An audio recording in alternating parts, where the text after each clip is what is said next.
Graça e paz, aqui quem vos fala é o irmão Reginaldo Bringel de Belford Roxo. Pastor Paulo, outro dia eu estava ouvindo o testemunho de uma cantora e isso me deixou muito confuso. Agora, falando de Bíblia, a minha pergunta é: até onde é ministério e até onde é profissão? Shalom, pastor. Shalom, shalom, meus queridos irmãos, tudo bem com você? Eu quero aqui agradecer a vida do meu irmão Alexandre, de Belford Roxo, que nos envia uma pergunta para o Falando de Bíblia, que é: até onde vai o ministério, o chamado e a profissão? E eu acho muito interessante a gente conversar sobre isso. Por quê? Porque, na verdade, a grande questão é: existem coisas na vida de uma pessoa que Deus a levantou para fazer, tanto no sentido espiritual quanto no sentido profissional, e uma coisa não reduz a outra. Pelo contrário, você vai ver que Jesus não chamou ninguém à toa. Todo mundo tinha algo. Ele passou lá na alfandegária e falou: Levi, vocês conhecem como Mateus? Vem comigo. Levi não titubeou, não. Largou tudo e foi com Jesus. O outro estava lá pescando, fazendo as coisinhas dele. Jesus olhou para eles e falou: segue. E eles... Bom, Jesus foi, como diz a turma mais nova aí, o maior tuiteiro, né? Porque ele teve muitos e milhares, e tem até hoje, milhões e milhões de seguidores. Ninguém barra Jesus. Uns seguem por amor, outros seguem porque quer rebaixar ele, outros seguem porque tem inveja dele, queria ser ele, outros seguem porque não tem nada para fazer, aí segue ele mesmo lá, só para perturbar a vida dos outros. E aí, quando a gente fala de assuntos assim, como esse, tem testemunhos e testemunhos. E vou dizer a verdade para o senhor, tem muita gente que quebrou profissionalmente e acha que igreja é a plataforma para ele ganhar dinheiro hoje. Eu dei errado como empresário, vou abrir uma igreja. Eu dei errado lá vendendo balinha na praia e picolé. Não consegui vender, acabava chupando o picolé todo. Dava bala para criança, pensando que era Cosme e Damião. E depois colocou a culpa no diabo, não teve o que fazer. Foi para a igreja, perturbou a cabeça do pastor, agora se autoproclamou um líder e tá aí, achando que igreja é lugar para você se resolver quando você não se resolveu profissionalmente, e aí tá aí fazendo um monte de besteira. Até onde vai um chamado e onde vai a profissão? Vamos na Bíblia, falando de Bíblia.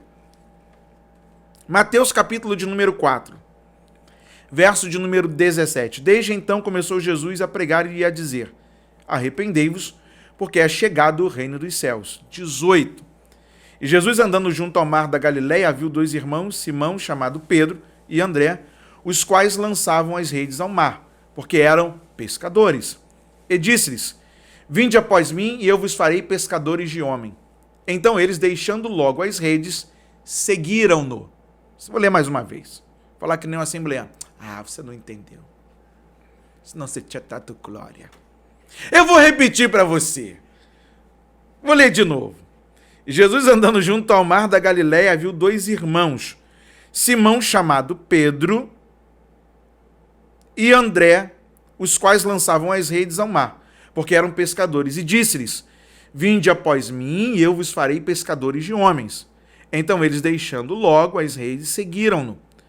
E adiantando-se dali, viu outros dois irmãos, Tiago, filho de Zebedeu, e João, seu irmão, num barco com Zebedeu, seu pai, consertando as redes, e chamou-os. Eles, verso 22, deixando imediatamente o barco e seu pai, seguiram-no. E percorria Jesus toda a Galileia, ensinando nas sinagogas e pregando o evangelho do reino e curando todas as enfermidades e moléstias entre o povo.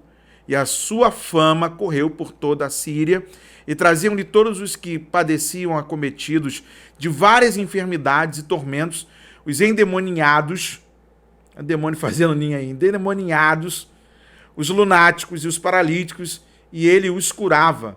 E seguia uma grande multidão da Galileia, de Decápolis, de Jerusalém, da Judeia e da além do Jordão.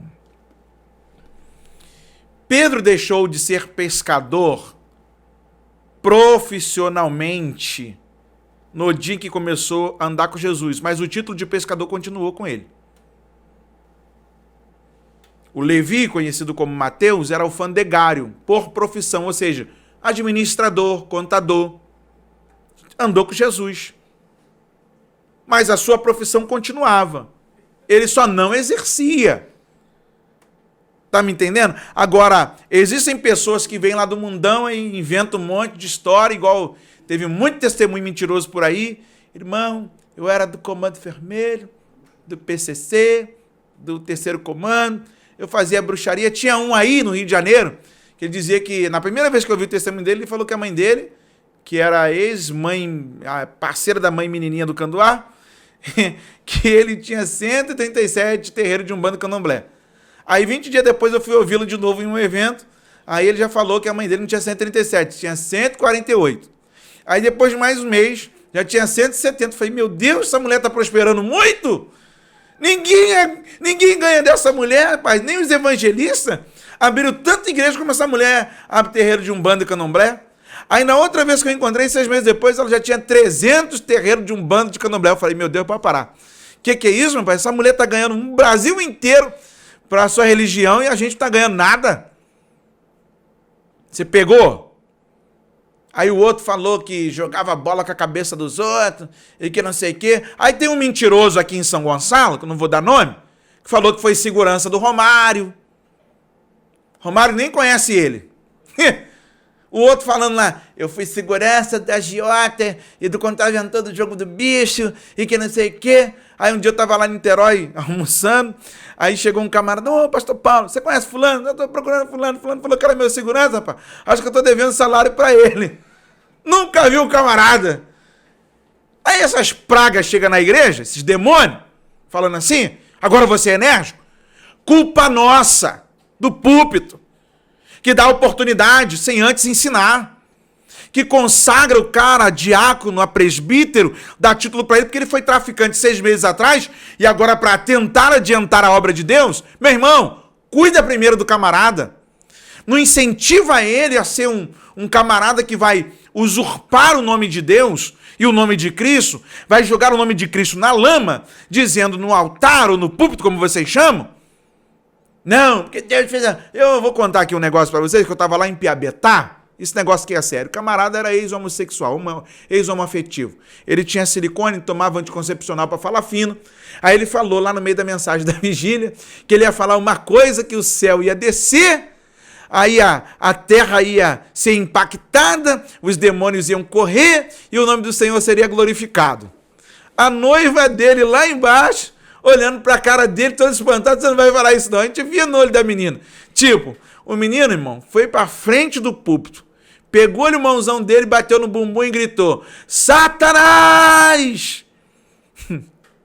Quem memeu, memeu! Quem não memeu, não meme nunca mais! Rapaz, a igreja ficou escandalizada. Eu falei, meu Deus, de onde que esse garoto tirou isso, meu pai? Se ele não falasse que era gay, ninguém nunca ia desconfiar que ele um dia tinha sido. Aí a igreja pulou, rodou, os outros irmãos riram, os outros irmãos me olhavam, eu estava na janela, chegando na vigília, era o segundo pregador da madrugada.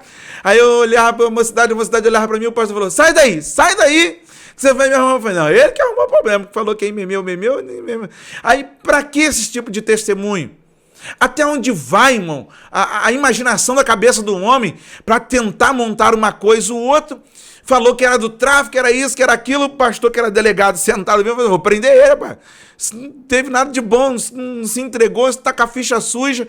Aí depois, não, eu estava falando isso para impressionar o pessoal, eu nunca cheirei, nunca fumei, nunca bebi, nunca me prostituí, sou um garoto bom. Aí o rapaz falou para ele lá, o delegado, para de mentir, rapaz.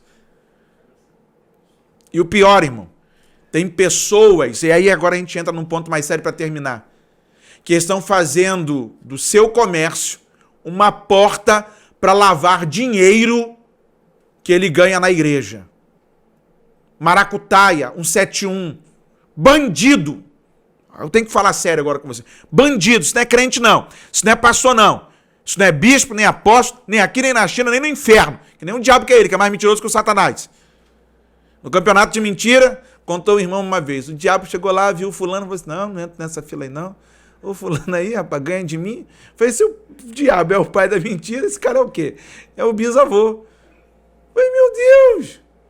Aí a turma quer associar uma coisa, irmão, que é santa, que é pura. É Deus dizendo assim, você vai me representar. Eu não estou ali, mas você está. Ou você, melhor dizer, vou melhorar a minha fala. Você é quem me apresenta naquele lugar. Quem te vê, me vê. Porque você é um representante do reino do céu. E as pessoas não estão sabendo dividir entre o que ela é profissionalmente e o que ela é em Cristo. O que você é profissional, você pode ser um baita advogado, você pode ser um doutor, você pode ser um mecânico, você pode ser o que você quiser, que Deus tenha te dado a aptidão para aquilo. E um excelente profissional, mas você pode continuar crente.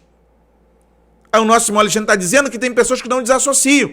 Aí na hora de trabalhar quer falar de Jesus, ao invés de consertar o carro do cara lá na oficina mecânica. Ao invés de operar a pessoa, vai querer pregar para o paciente. Não tem como, você tem que trabalhar. Você tem que fazer a sua coisa que você foi chamado para fazer, não deixar os outros morrer, o outro consertar o carro bem, o outro fazer outra coisa bem, e fazer com que Deus seja glorificado e aparente através das obras das suas mãos. E aí o ministério, irmão, hoje para muitos é bagunça. O ministério hoje, para alguns, é uma complicação terrível. Você vê que quando Pedro nega Jesus e ele sai no momento da crucificação, ele vai voltar a fazer o quê? A pescar, porque ele tinha profissão. Só que uma vez quem foi chamado para o ministério, para a santa obra de Deus, há momentos que você vai continuar trabalhando profissionalmente, vai continuar fazendo a obra, e há momentos que você só vai se envolver com a obra e vai ter que abrir mão da sua profissão. Uma coisa não pode desassociar da outra. Eu conheço muitos pastores, por exemplo, eu trabalho com corretagem de planos de saúde. Mas tem outros corretores que trabalham com imóveis. Tem outros irmãos que são advogados, tem um baita de um escritório, pode pregar, pode viajar pregando, porque ele é o patrão. É um baita profissional, mas ele entendeu que a sua profissão é uma forma de louvar a Deus e fazer Deus conhecido. Por isso ele faz tão profissionalmente excelente. Só que as pessoas estão pegando parte da sua profissão, por exemplo, alguns irmãos que são militares, querem fazer da igreja um quartel. Irmão, seja militar lá no quartel. Ah, eu sou juiz lá no fórum. Você é juiz lá no fórum. Você é autoridade, eu te respeito. Mas na igreja tu é crente, tu é membro. Ah, porque eu sou isso, eu sou aquilo. Beleza, irmão. Parabéns, você estudou. Mas falando-se de fé, há um divisor. Há uma barreira, há um muro que delimita as coisas. E aí, meu irmão Alexandre, a gente precisa entender que até nas nossas escolhas de profissionais, nós podemos glorificar a Deus, ao invés de embolar as coisas de Deus.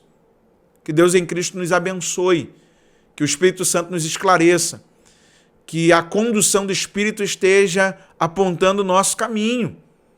Que a coisa mais triste que tem é ver gente que não tem chamado se comportando como se tivesse chamado e fazendo da sua profissão um chamado. Já outros querendo pegar o seu chamado e fazê-lo com afinco, com dedicação, não tendo ferramentas tais, mas fazem com todo o amor e zelo. Que Deus nos dê discernimento. Ok? Deus abençoe sua vida. Muito obrigado pelo carinho com Falando de Bíblia. E você pode fazer como o irmão Alexandre. Você pode seguir a gente lá no Instagram, @Falando de Bíblia Oficial, e também enviar a sua pergunta. E aqui nós vamos responder Falando de Bíblia.